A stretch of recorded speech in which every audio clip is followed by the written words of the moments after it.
Good evening, everyone. Welcome to Grandma's Handbag. My name is Dean. So glad you could join us tonight. Grandma's Handbag. I've got a vinyl finds for you. What can I say? It's actually less of a vinyl finds than a vinyl hunt or targets. These are all brand new. And all things that I picked up online. Hopefully it's going to be short and sweet, but it's a bit of a backlog of stuff I've been meaning to review for a few months. So hopefully you'll find something in there that you like.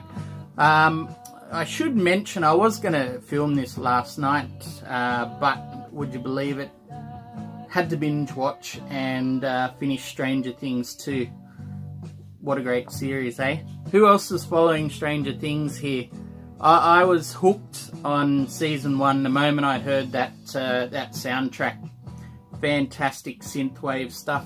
Really sets a good mood for the show. So yeah, I was had to make sure I finished that before all the bloody spoilers start creeping in around the internet. It's very hard to keep your head buried in the sand with that stuff now. Anyway, Grandma's Little Helper. We have Bergbräu Hefeweiss beer. So it's a half-wheat beer, hence a nice, cloudy, slightly muddy looking drink here. Plenty of fruit on the nose, as you'd expect with a wheat beer. And not too bad. It's actually on the slightly rougher end of wheat beers I've had. Never mind that. I'm pretty happy with most things coming out of Germany, even if Bergbräu isn't the best I've had. But anyway, let's get on. I should say as well, I just thought I'd bring a bit of the outdoors in. There's some Australian wildflowers. We're heading into spring here, and spring is an absolutely beautiful time to for Australian native flowers and things to start coming out. Having said that, I might even shoot myself in the foot. These pinwheels here could even be South African flower, but anyway, I'm not sure about that. And at the back here, we have a beautiful thing we call Christmas bush, because as you know, Christmas down under is all about summer. So we get this lovely red burst of fire and colour. Great stuff. So anyway, thank you to my wife, Diane, and I'm sure one day you'll get to meet Diane. But she always keeps our home looking beautiful with these things, so I just thought I'd steal it and show you guys. Alright, enough rattling on. First one off. I've been meaning to show this for months. I've probably had it for 2 to 3 months now anyway.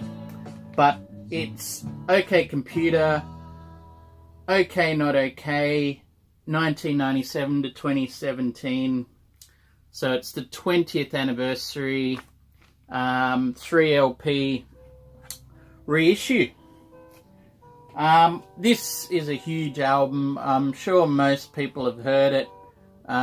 It's hard to dispute its importance, I would say, excuse me, as one of the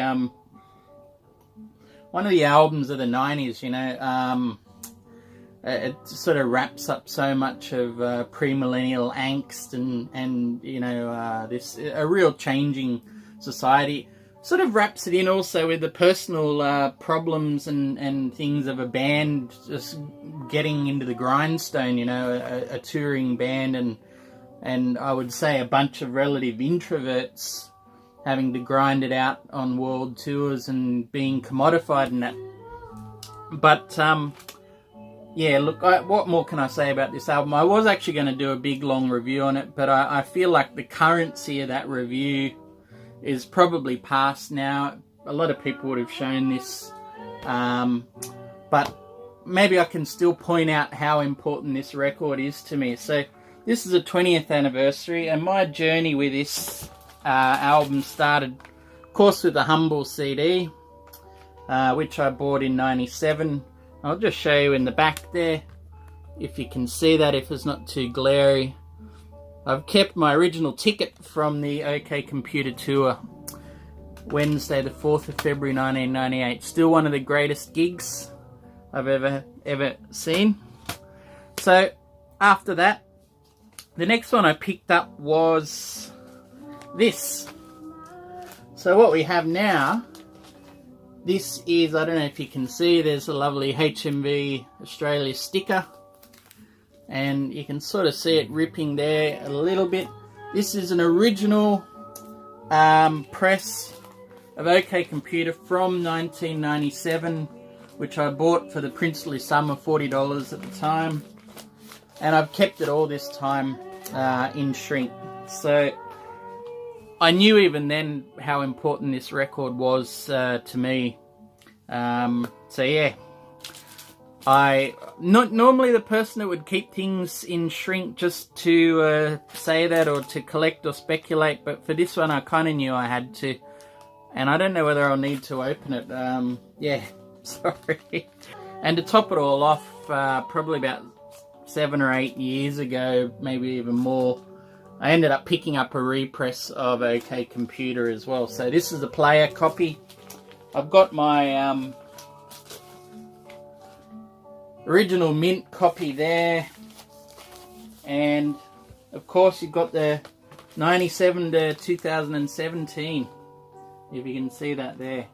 So that's a big album for me.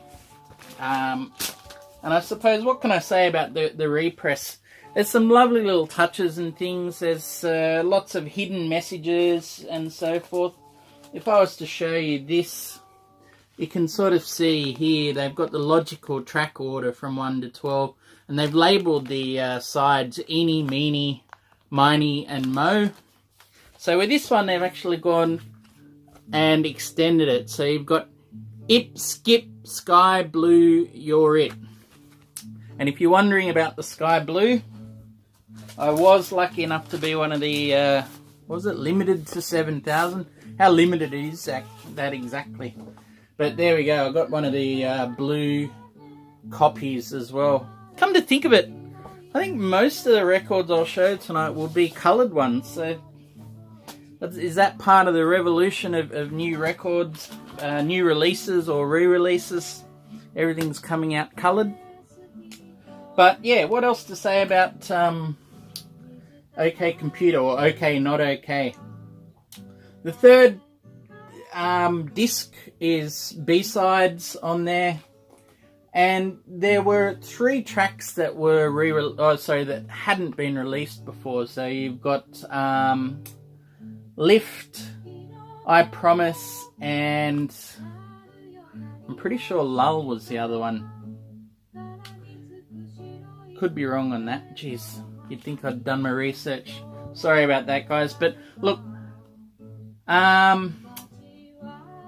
Lift, they left off deliberately off the album. It was written probably somewhere between the Bends and OK Computer. It sounds a lot more like the Bends, I would say. It's a very anthemic kind of track. There were live versions that were around then, but they realised that this could be a commercial monster, and so the story goes they did a complete about-face and left it off the album. I Promise, to me, again, kind of reminds me a bit more of the Bends as well. It's quite a down, low-key sort of acoustic-led ballad anyway. It's yeah, nice songs. Can see why they didn't make it, but there you go. So yeah, OK Computer. Finally glad to get that off my chest, everyone. Thank you so much for letting me share that with you. Alright, the next one is another interesting one. This is a limited re-release of a 2004 album. And I'm going to try and put some needle drops in for this one. I'm hoping people out there have heard this, because if you haven't, I think you're in for a treat. Secret Machines, Now Here Is Nowhere, 2004. And this is a re-release that was done this year on, it's called Run Out Groove, run by Warner Brothers. It's a very interesting concept. What you get to do is they put up 3 titles each month and you get to vote. So once the winning title comes in, as this one was, they then open it up for 30 days of orders, and once those 30 days are up, however many orders they get is what they press. So with this one here, I'll see if this works at all. You can see from here it's actually saying only 1,625 pressed of this re-release. So, and of that, I received number 701. It's beautiful, very well made. You've got nice thick cardboard sleeves. I think they called them Staunton tip-on sleeves. Lovely 180 gram vinyl. They even allow you to vote, I think maybe via Facebook or somewhere, on what the colour of the vinyl will be. This comes on, I think this was supposed to be clear with silver swirl. I'm not sure whether that came out too well, but it still looks fairly impressive anyway. I'm happy to have it, let me tell you that. And the other one I think came out as a, what colour do you think it's going to be? I think this was supposed to be a red with a white swirl. Again, whether or not they achieved it, it still looks pretty nice. It plays very nicely as well. Really, really punchy.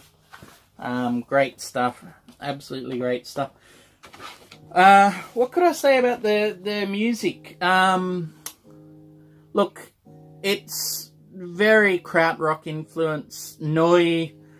It's got drums that sound like John Bonham via the Flaming Lips, if you know what I mean on that one. I guess you'll hear in a moment, hopefully anyway. But yeah, a very underrated album, I would say. Liberal doses of Pink Floyd, touches of Can in there as well. And I always like a band that is able to, I suppose, wear their influences on their sleeves. So this is an interesting EP they put out around about that time. And there are 4 songs here that give a good, they do them very much in their own style, but give a good indication of some of their influence. So they do Van Morrison's Astral Weeks. They do the classic Money, That's What I Want. Girl from the North Country, Bob Dylan. And Deluxe Ima Vida from Harmonia. So, and these are all sort of 6 to 9 minute versions of songs. So you sort of know what you're getting. Epic prog stuff. Really, really, really good. Really good stuff.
And what can I say about this as well? I like that they've kept, this was originally released on double vinyl. clocks in at a shade over 50 minutes, but the actual sequencing is quite interesting. You've got these 2 tracks at the end that are 9-minute tracks, which they've allowed to have their own side each. And I think that's important in setting up thematically what's going to occur on the album. So, and the rest of them here are roughly sort of 4 to 5 minute songs. But you do have those sort of prog themes that turn up, you know, movements or melodies that turn up in one song and then are reiterated in other ones as well. Yeah, top stuff. If you do find a piece around, they may not be especially cheap, but there are still some on Discogs if people are interested. But I don't know if you'll see this one around too often from now. So if you like what you hear, check it out. Speaking of if you like what you hear as well, we've got Sachiko Kanenobu, who I was able to pick up and show in last week's video. She's just lovely and quiet in the background there, and I'm probably ranting and raving all over the top of something beautiful. But I hope it's still nice and working for you. Okay, a couple more. Not a lot more I can say about this. Had to get one of these in the collection. I've had a CD for a long time, and look, I have to say the catalyst was hearing of the passing of a bassist and, you know, just about the head honcho or the boffin behind, the brains behind Can, Holger Czukay. So Can's Igi Bamyasi or Iggy Bamyasi, Spoon reissue, good heavyweight, standard black. What more? I mean, you hear enough about this album, but it's you know, a clear masterpiece. For those times when you don't want to go on the intense journey that Tego Mago takes you, I always find that this one is, you know, almost the pop version of Tego Mago, but it's an absolute highlight, along with Tego Mago. And lastly as well, an absolutely important album, and I've got a re-release of Holger Czukay's movies, which I have to admit, not in terms of the music, not disappointed at all, and I'll get to that in a second, but it's more the packaging. I was led to believe with this that it was a complete and faithful rendition of the original album, and in one respect it is. It's got the 4 tracks that you've got on the original album, and I had heard that they'd changed the running order around a fraction, so I thought, okay, I'll work with that. But I don't know if you know this song, and you know whether I should put a link or even a needle drop. Cool in the Pool has been retitled here as special track Cool Pool. Now, to my ears, and I tried to do as much research as I could on this, but it's not the original track off the original album. It's much closer. There was an instrumental remix that was done, so they've actually gotten rid of a lot of Holger's vocal track off here. Quite disappointing in its own way. It doesn't detract greatly from the overall strength of the album. It's just that it feels like it was handled, and not to mention as well that the cover has been changed and updated, which I could deal with. I'd still prefer an original cover, but yeah, just a little bit of a disappointment in that respect. The actual record itself, lovely, nice white colour, good heavy weight, sounds good. Really can't argue with the quality in that respect. It was just the bit of the chopping and changing that sort of missed it to me. Now, to get to the music aspect of this, this is I don't know, it might, I'm not sure if people are too familiar with it, but this is a very, very important and influential album insofar as sampling goes, and who it influenced. So a lot of this album is built on samples, especially Persian Love, Oh Lord, Give Us More Money, and I think Hollywood Symphony as well. It's a lot of shortwave radio, movie samples, which is where the movies comes from. And all these are blended into the songs.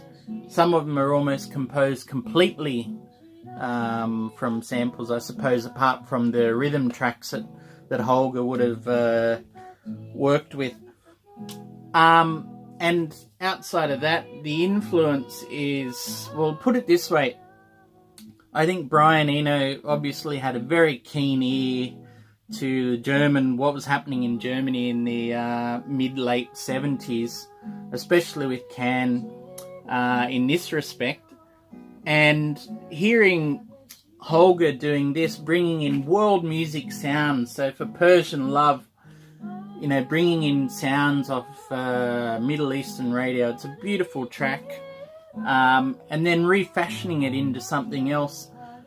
There's no doubt that Brian Eno took this idea and then started to explore it further on Talking Heads Remain in Light, and then really stepped it up with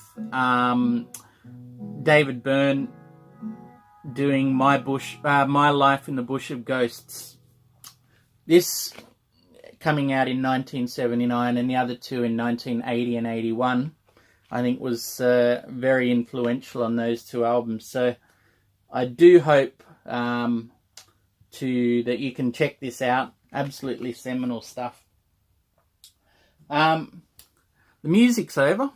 I think it's time for me to be over. I've probably rambled on more than I need to with these 4 albums. But cheers, everyone. Thank you for checking in. Thank you for new subscribers. Let us know what you think in the comments. I love hearing from you guys. And yeah, look, keep doing what you're doing. Keep making videos and commenting. Love to hear it. Love to see it. And cheers to you all, VC.